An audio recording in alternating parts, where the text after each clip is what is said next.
Was a girl running in our group. She had a high-speed motor in a 40 Ford Coupe. She had a racing cam and a supercharged. Look at Buddy, hot rod and large. She's a hot rod. She's a hot rod. We're talking about cars. Went through the recalls. We're talking some serious tidbits here and there about different things that have been happening. And I told you about Buick, and, well, Chuck just says old people buy the Buicks. Now, come on. What about Ford?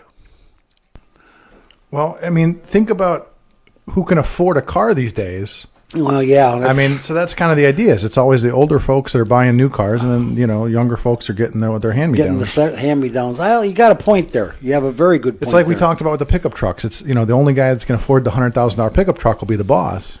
And then everybody will get his hand-me-downs. Well, let me tell you about that $100,000 pickup truck. Hey, did you get out the Blue Top last weekend? I did. Oh, my goodness, I ate like a swine. We got to get out there before the weather turns. Oh, it was just beautiful over the weekend. Blue Top's got the number one burger in the whole area, I'm telling you. It's great. Best hamburger, and the secret onion rings he won't tell me about. We won't discuss that. I'm going to get him one of these days. I'll get him in a weak moment, and he'll tell me. Well, we told you what happens with Buick. If you're a Buick dealer and you don't want to be electric, you don't want to do electric vehicles, you just opt out, and General Motors, GM, and GMC will buy you out. Okay? Well, now Ford is instructing their dealers, okay, U.S. dealers must invest as much as $1.2 million and adhere to rigorous sales standards if they want to sell electric vehicles beyond 2023, as the brand tweaks its retail model to better compete with the direct sales startups. Well, guess what? That's the deal. The direct sales startup. You're looking at the dealers starting to slide that way, and before you know it, there'll be a lot of salesmen looking for work. Dealers have until October 31st to opt into one of two electric vehicle certification tiers that cover varying investment levels in fast chargers and staff training. To those who choose not to invest, that would be limited to selling internal combustion engines and hybrids from the Ford brand. So they're still going to have internal combustion and hybrids, but that's what you're going to be. You won't be allowed to sell electric unless you invest $1.2 million. Well, here's a question, and maybe we're going to get to this. So we've talked so far about the sales side of this, right? Mm-hmm. At no point have you talked about the repair side, the mechanical side. That's a whole nother animal here. Oh, right? Absolutely. That's the 800-pound gorilla in the room. I'll tell you right now. Is every mechanic in the country going to go back to class for a year? Oh, yes, sir. Cars? What's the plan? Yes, sir. As a matter of fact, I'm sending one of my guys next week. He goes to Michigan to a class. Going to Elon school? No, not Elon. Oh, but I'm gonna bring him back a T-shirt. Yeah, I'll get you a T-shirt that's with a bolt of lightning on it.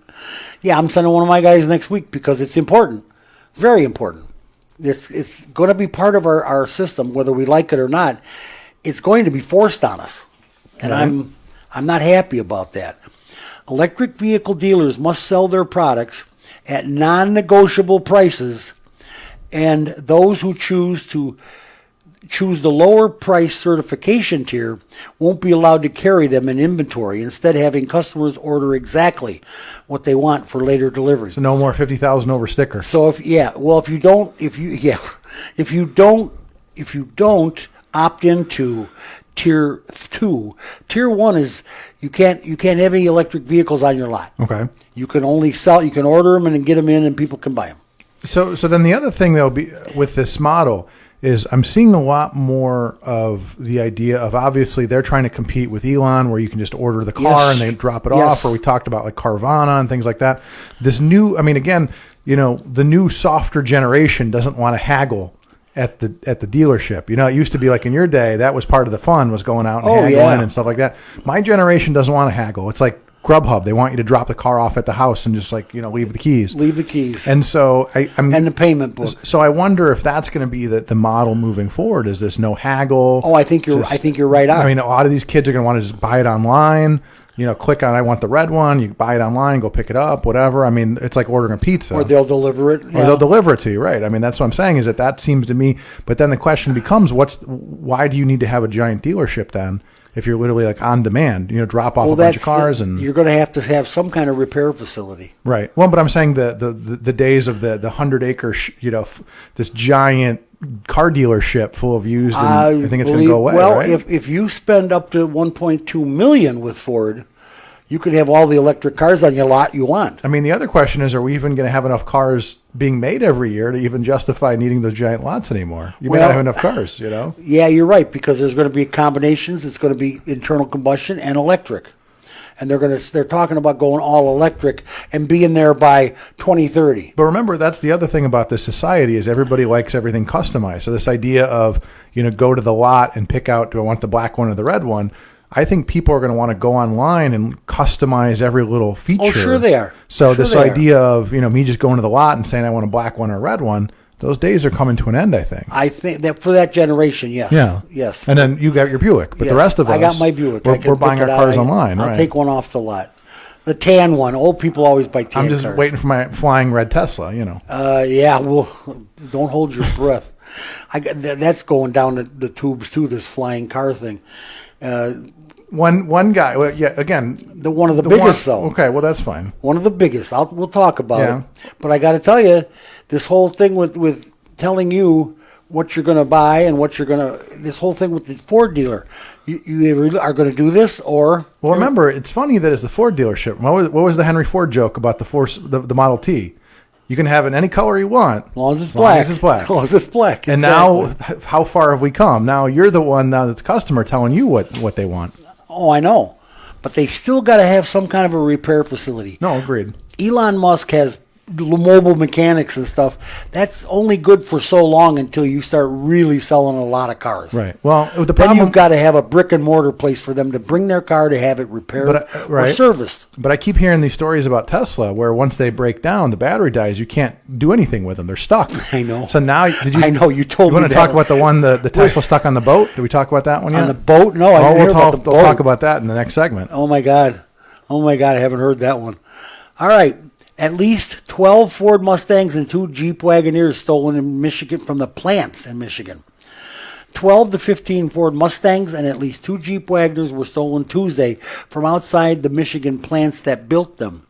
They got to stop leaving the keys in the visor. I understand. Police recovered 2 of the Mustangs, which they used to do in the old days. Leave the keys in the visor. Somebody's got to move it, they move it on a car lot. Police recovered 2 of the Mustangs, which were taken from a parking lot across the street from Flat Rock Assembly Plant. Fox 2 reported. Fox Who. Police had not taken any suspects into custody. Well, they'll get let go anyway.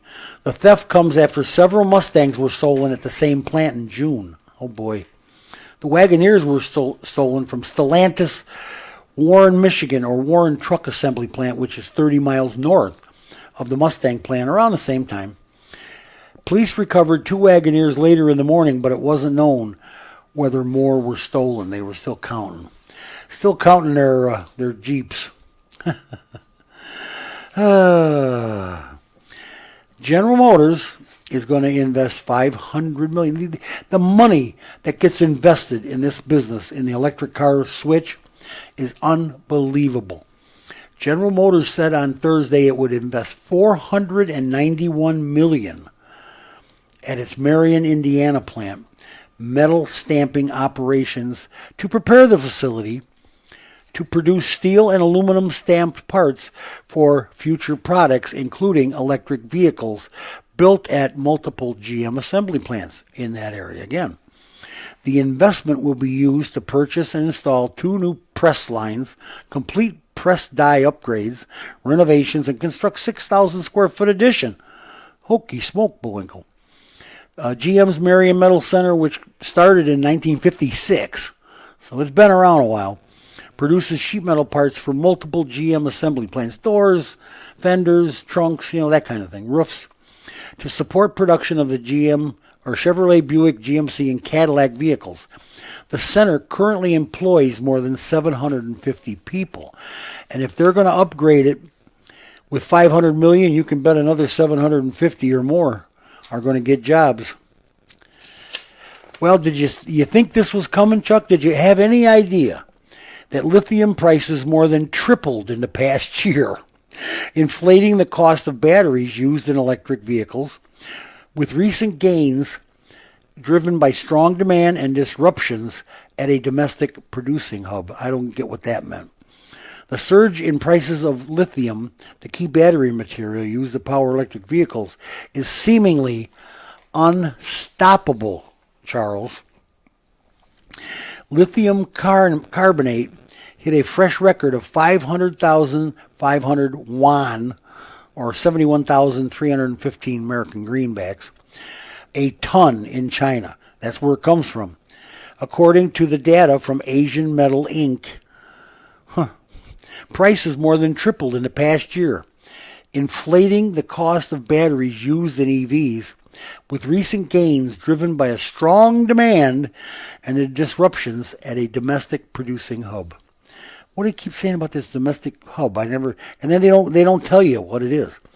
There's some plant must have had a problem.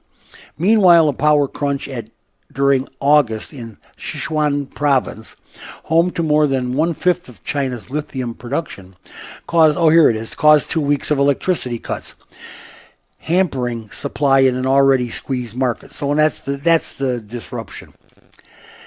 And Chuck, the news you've been waiting for, I'm so sad to say this to you. Kitty Hawk, the flying car company, is closing. So take that off your bucket list. Take that off your wish list. Kitty Hawk, the air taxi company backed by billionaire Google founder Larry Page. So it's not like they didn't have dough. Will be closing down dealing a setback to the long elusive dream of developing flying cars. Poor Charles. We have made the decision to wind down Kitty Hawk, the company said on Twitter. We're still working out the details of what's next. The company's technology is expected to live on, though, in the form of its Whisk Aero joint venture with Boeing Aviation. Whisk's operation won't be affected by Kitty Hawk's shutdown, Boeing said on Wednesday. So, Chuck, you're going to have to learn to fly a plane, or because your car's not going to fly, bud.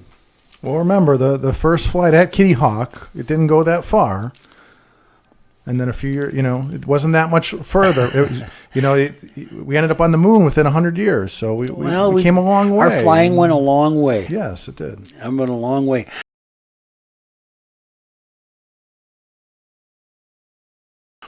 Well, on the break, Chuck was telling me he looked it up, and it's still 10% over sticker price on a new car. So this is a CNBC article from the other day. They're saying that due to limited inventory and supply chain issues, the prices for new cars, as we already know, are being marked up.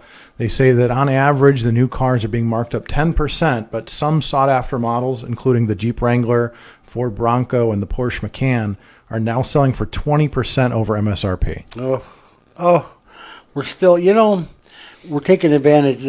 We're being taken advantage of, I think. Well, and here's the other interesting statistic. For new cars, the average transaction price reached an estimated $46,000 in August. Jeez. So they're continuing, the price of a new car continues to rise, which of course means more finance charges. It was a year ago. It was $39,000 or $38,000. Right. So prices are up, financing is up, or people are getting in more debt.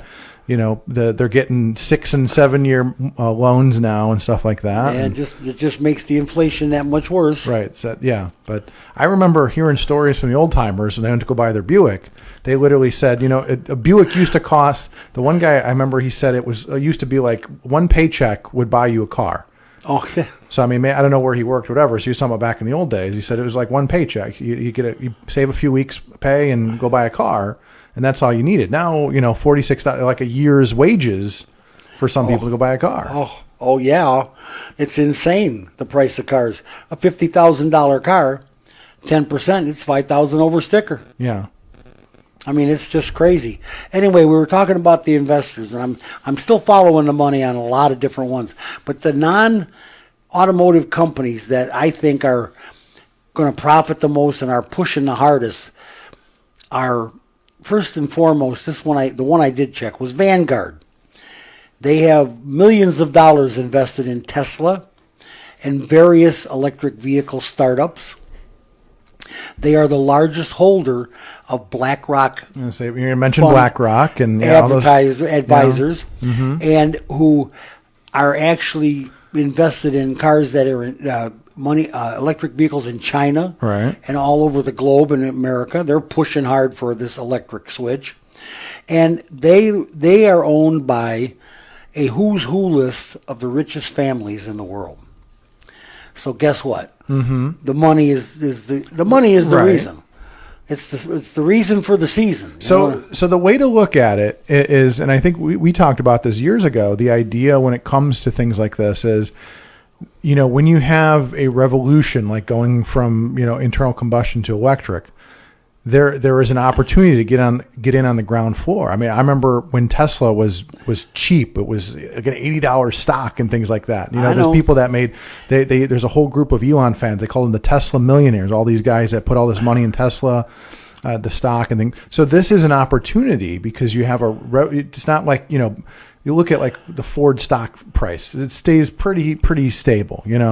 Look at Ford compared to Tesla. Look at Tesla, even like when Rivian IPO'd, it was like, it blew everything out of the water. The problem they're going to have is the American people are tired of hearing they're going to have to buy an electric car by 2030 without somebody telling them, when are we going to address the infrastructure? When are we going to address the charging problems? And when are we going to, the distance problems?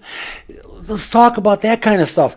If you want to get the American people to buy your car, don't just say you're going to buy it and get your politicians that you own to pass laws to do that. That's not the way it's done.